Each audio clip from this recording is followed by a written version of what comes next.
RDX അടുത്ത വിഷയത്തിലേക്ക്. കണ്ണൂർ സർവകലാശാല ചരിത്ര വിഭാഗം മേധാവിയായ ഡോക്ടർ മാളവിക ബിന്നി ഇന്ന് മനോരമ പത്രത്തിൽ BR അംബേദ്കറെ പറ്റി എഴുതിയ ലേഖനം തുടങ്ങുന്നത് സുപ്രധാന ചോദ്യത്തോടെയാണ്. ആരാണ് മനുഷ്യൻ?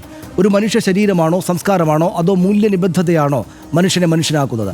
മർദ്ദിത ജനവിഭാഗങ്ങൾക്ക് മനുഷ്യരെ പോലെ ജീവിക്കാനുള്ള ഒരു മൂല്യവ്യവസ്ഥയ്ക്ക് വേണ്ടിയുള്ളതായിരുന്നു ഡോക്ടർ BR അംബേദ്കറുടെ സമരം.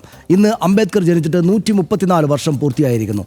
ജാതി എന്ന ശ്രേണീകൃത അടിമത്തത്തോടുള്ള സമരമായിരുന്നു സംഭവബഹുലമായ അംബേദ്കറുടെ സാമൂഹിക ജീവിതം. അത് ദേശീയ പ്രസ്ഥാനത്തിലായാലും ഭരണഘടനാ അസംബ്ലിയിലായാലും സ്വതന്ത്ര ഇന്ത്യയിലെ ആദ്യ സർക്കാരിൽ നിയമമന്ത്രിപദം കൈയാളുമ്പോഴാണെങ്കിലും അംബേദ്കർ ആശയങ്ങളെ സംഘടിതമായി ഇല്ലാതാക്കാൻ ശ്രമം നടക്കുന്ന നമ്മുടെ കാലത്ത് അദ്ദേഹത്തെ ഓർമ്മിച്ചുകൊണ്ടേയിരിക്കേണ്ടത് കർത്തവ്യമാണെന്ന് RDX കരുതുന്നു. ആദ്യം RDX റാപ്പ് 59 സെക്കൻഡിൽ.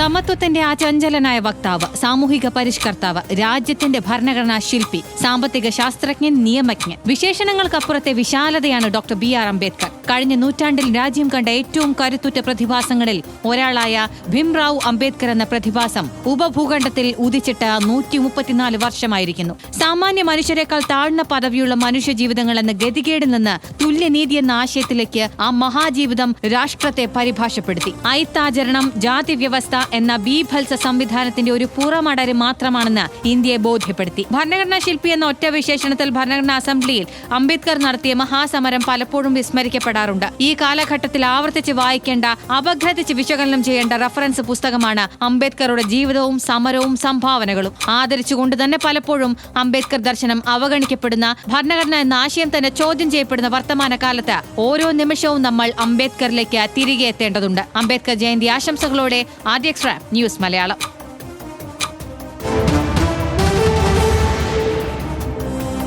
അംബേദ്കറെ നിരന്തരമായിട്ട് ഓർക്കുക. ഇന്ന് മാത്രമല്ല, നമുക്ക് പരിശോധിച്ച് വരാം. ഭരണഘടനാ ശില്പിയായ BR അംബേദ്കർ രാജ്യം കണ്ട ഏറ്റവും വലിയ ബുദ്ധിജീവിയും മഹാനുമായിരുന്നു. ഡ്രാഫ്റ്റിംഗ് കമ്മിറ്റി ചെയർമാൻ, ഇന്ത്യൻ ഭരണഘടനയുടെ മുഖ്യശില്പി ഡോക്ടർ BR അംബേദ്കറാണ്. നമുക്കറിയാം, സ്ത്രീ പുരുഷ ഭേദമന്യേ എല്ലാ പൗരന്മാർക്കും തുല്യ പൗരാവകാശം ഉറപ്പാക്കിയത് ഈ ഭരണഘടനയാണ്. അദ്ദേഹം നേതൃത്വം നൽകിയ ഭരണഘടന, മൗലികാവകാശങ്ങൾ ഉൾപ്പെടെ നിർണായക ആർട്ടിക്കിളുടെ ശില്പി ആണ് അദ്ദേഹം. ഭരണഘടനയ്ക്കകത്തെ ആർട്ടിക്കിൾ 19 അഭിപ്രായ പ്രകടനത്തിനുള്ള അവകാശം, ആർട്ടിക്കിൾ 32 ഭരണഘടനാ പരിഹാരങ്ങൾക്ക് സുപ്രീം കോടതിയെ സമീപിക്കാം എന്നത് ഭരണഘടനയിലും ഭരണഘടനാ ധാർമ്മികതയിലും അടിയുറച്ച് വിശ്വസിക്കാൻ ഇന്ത്യൻ ജനതയെ പ്രേരിപ്പിച്ചു. ആവർത്തിച്ച് പറഞ്ഞുകൊണ്ടേയിരുന്നു അദ്ദേഹം ജീവിതകാലത്ത്.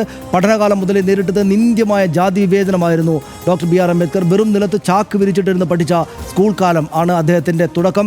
പൊതു ടാപ്പിൽ നിന്ന് വെള്ളം കുടിച്ചതിന് ജാതി മേലാളന്മാരുടെ മർദ്ദനമേറ്റു ഡോക്ടർ BR അംബേദ്കർ. എൽഫിസ്റ്റൺ കോളേജ് ഹൈസ്കൂളിൽ നിന്ന് മെട്രിക്കുലേഷൻ നല്ല മാർക്കോടെ പാസ്സായാണ് അദ്ദേഹം പുറത്തേക്കിറങ്ങുന്നത്. മഹാർ സമുദായത്തിൽ നിന്ന് മെട്രിക്കുലേഷൻ പാസ്സായ ആദ്യത്തെയാളാണ് നമ്മുടെ മഹാനായിട്ടുള്ള doctor BR Ambedkar. British Columbia, London School of Economics എന്നിവിടങ്ങളിൽ പഠനം നടത്തി അദ്ദേഹം ഇന്ത്യൻ നാഷണൽ കോൺഗ്രസിനോട് യോജിച്ചും വിയോജിച്ചുമുള്ള രാഷ്ട്രീയ ജീവിതമായിരുന്നു ദീർഘകാലം അദ്ദേഹത്തിൻ്റെ. ജാതിയോടുള്ള സമീപനം സംബന്ധിച്ച് മഹാത്മാഗാന്ധിയെയും തിരുത്തിയ അതിതീക്ഷ്ണമായുള്ള ധിഷണയായിരുന്നു അദ്ദേഹത്തിൻ്റേത്. ഐത്തത്തിനും വേർതിരിവുകൾക്കെതിരെ ജീവിതം മുഴുവൻ പോരാട്ടം നടത്തി ഡോക്ടർ BR അംബേദ്കർ. ഭരണഘടനാ നിർമ്മാണ സഭയിലും തുടർന്ന ആശയസമരം ആയിരുന്നു അദ്ദേഹത്തിൻ്റെ രാഷ്ട്രീയ ജീവിതം. സ്വതന്ത്ര ഇന്ത്യയിലെ ആദ്യത്തെ നിയമമന്ത്രി അദ്ദേഹമായിരുന്നു എന്നത് നമ്മുടെ ഭാഗ്യമെന്ന് കാണണം. 1956 ആയിരക്കണക്കിന് അനുയായികൾക്കൊപ്പം ബുദ്ധമതം സ്വീകരിച്ചു ഡോക്ടർ BR അംബേദ്കർ. തുല്യനീതിക്കായി നിരന്തരം എഴുതി നൂറുകണക്കിന് ലേഖനങ്ങൾ, പുസ്തകങ്ങൾ ഇപ്പോഴും വായിക്കപ്പെടുന്നു. 1990 രാജ്യം മരണാനന്തര ബഹുമതിയായ അദ്ദേഹത്തിന് വലിയ പുരസ്കാരങ്ങൾ നൽകി. RBI സ്ഥാപിക്കുന്നതിൽ പ്രേരകമായത് അംബേദ്കറിൻ്റെ ആശയങ്ങളുമാണ്. കേന്ദ്ര ബാങ്ക് എന്ന ആശയം എല്ലാ മേഖലകളിലേക്കും അദ്ദേഹം ഉണ്ടായിരുന്നു. 1923 the problem of rupees, its origin and it's solutions എന്ന പുസ്തകത്തിലൂടെ നിർദ്ദേശങ്ങൾ വെച്ചു. അങ്ങനെ സമസ്ത മേഖലകളിലേക്കും തൊഴിലാളി ക്ഷേമം ഉറപ്പാക്കി. രാജ്യത്തെ തൊഴിൽ നിയമങ്ങൾ തൊഴിലാളി ക്ഷേമം മുൻനിർത്തി പരിഷ്കരിച്ചു ഡോക്ടർ BR അംബേദ്കർ.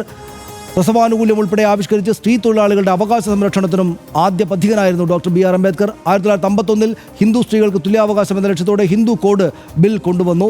വിവാഹമോചനം, ദത്തെടുക്കൽ തുടങ്ങി നിരവധി പരിഷ്കരണങ്ങൾ അദ്ദേഹം മുന്നോട്ട് വെച്ചു. യാഥാസ്ഥിതികരുടെ എതിർപ്പിനെ തുടർന്ന് ബില്ല് പാസ്സാക്കാനായില്ല. ഇതേ തുടർന്നാണ് പിൽക്കാലത്ത് വിവിധ നിയമങ്ങളിലൂടെ അംബേദ്കർ നിർദ്ദേശിച്ച വ്യവസ്ഥകൾ നടപ്പാക്കപ്പെട്ടു. പക്ഷേ പിന്നീട് ബഹുഭാഷ തന്നെ വേണം, ഭാഷാടിസ്ഥാനത്തിലുള്ള സംസ്ഥാന രൂപീകരണത്തിലും അദ്ദേഹത്തിൻ്റെതായ സംഭാവന ഉണ്ടെന്ന് നമുക്കറിയാം. ഭാഷയിലൂടെയാണ് സംസ്കാരം സംരക്ഷിക്കപ്പെടുന്നത് എന്ന് അദ്ദേഹം ആവർത്തിച്ച് പറഞ്ഞു. ഏകഭാഷ ജനങ്ങളെ വിഘടിപ്പിക്കും, ബഹുഭാഷ ജനങ്ങളെ അടുപ്പിക്കും എന്ന ആശയം അക്കാലത്ത് തന്നെയും വിപ്ലവകരമായത് അദ്ദേഹം മുന്നോട്ട് വെച്ചു. 55 തോട്ട്സ് ഓൺ ലിംഗ്വിസ്റ്റിക് സ്റ്റേറ്റ്സ് എന്ന കൃതിയിലൂടെ ഈ ചിന്തകൾ അദ്ദേഹം പങ്കുവച്ചു. ഇങ്ങനെ സമഗ്രമാക്കാനാകുന്നൊരു രാഷ്ട്രീയ ധിഷണ ജീവിതമല്ല അദ്ദേഹത്തിൻ്റേത്. ഒരുപാട് കാര്യങ്ങൾ വിട്ടുപോയിട്ടുണ്ട്. പല കാര്യങ്ങളും സമഗ്രമായിട്ട് ഉൾക്കൊള്ളിച്ചു. ഏറെ ഇതിൽ ഉൾപ്പെടുത്തിയിട്ടുമില്ല.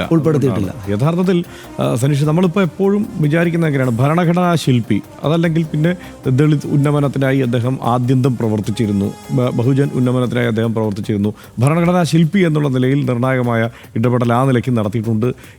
ഇതുകൊണ്ട് അവസാനിക്കുന്ന തരത്തിലാണ് നമ്മുടെ എല്ലാ ചർച്ചകളും എല്ലാ കാലത്തും പോകുന്നത്. പക്ഷേ യഥാർത്ഥത്തിൽ ഒന്ന് ആലോചിച്ച് നോക്കിയാൽ അംബേദ്കർ ഇല്ലായിരുന്നെങ്കിൽ ഈ ഇന്ത്യ ഇന്നത്തെ ഇന്ത്യ ആകുമായിരുന്നില്ല എന്ന് തന്നെ വിലയിരുത്തുന്നതിൽ ഒരു സംശയവും വേണ്ട. കാരണം അദ്ദേഹം അത്രയധികം ഇടങ്ങളിൽ, മേഖലകളിൽ അദ്ദേഹം കൈവച്ചിട്ടുണ്ട്. അദ്ദേഹം അടയാളപ്പെടുത്തിയിട്ടുണ്ട്. ഇപ്പോൾ നമ്മുടെ ഈ നേരത്തെ സനീഷ് തന്നെ അത് പറഞ്ഞു പോയപ്പോൾ നമ്മളുടെ ഡാറ്റാ ഷീറ്റിലുണ്ടായിരുന്നല്ലോ, ഈ സാമ്പത്തിക നയവുമായി ബന്ധപ്പെട്ട് അല്ലെങ്കിൽ RBI രൂപീകരണവുമായി ബന്ധപ്പെട്ട് അദ്ദേഹത്തിൻ്റെ ഇടപെടൽ എത്രത്തോളം നിർണായകമായിരുന്നു.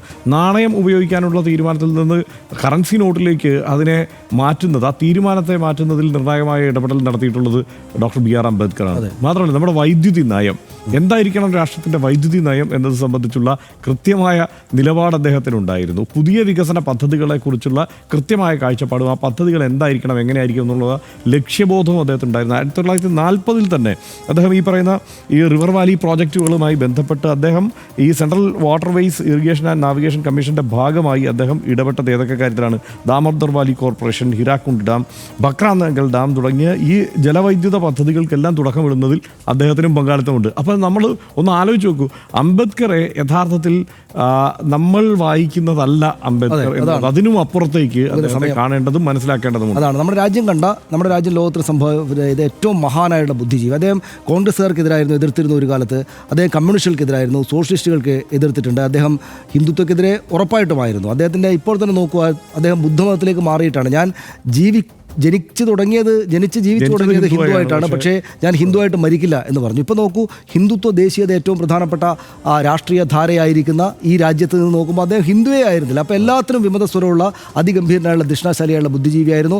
ഭരണഘടന എന്നത് ഒരു സമര സങ്കീർത്തനമായി മാറുന്നത് സമകാലിക ലോകരാഷ്ട്രീയത്തിൽ ഒരുപക്ഷെ ഇന്ത്യയിൽ മാത്രമാകും. നിയമങ്ങളും ചട്ടങ്ങളും എഴുതി വെച്ച ഒരു തടിയൻ പുസ്തകം എന്നതിനപ്പുറം ഭരണഘടനാ ധാർമ്മികത എന്ന മൂല്യം അതിൽ വിളക്കി ചേർത്തത് അംബേദ്കറുടെ കാഴ്ചപ്പാടും ധിഷണയും വീക്ഷണവുമാണ്. ഭരണഘടന തന്നെ ഇല്ലാതാകുന്നു എന്നത്തരം വിലാപങ്ങൾ ഉയരുന്ന കാലത്ത് അതുകൊണ്ട് തന്നെ അംബേദ്കർ സ്മൃതി പ്രസക്തമാകുന്നു. മതത്തിൻ്റെയും ജാതിയുടെയും നിറത്തിൻ്റെയും പേരിൽ അതിക്രമങ്ങളും അടിച്ചമർത്തലുകളും ഉണ്ടായിക്കൊണ്ടിരിക്കുന്നിടത്തോളം കാലം അംബേദ്കർ കാലാതീതനാകുന്നു. അദ്ദേഹത്തെ ഒന്നുകൂടെ സ്മരിച്ച് ആദരവോടെ വണങ്ങിക്കൊണ്ട് RDX പൂർണ്ണമാകുന്നു. Good night.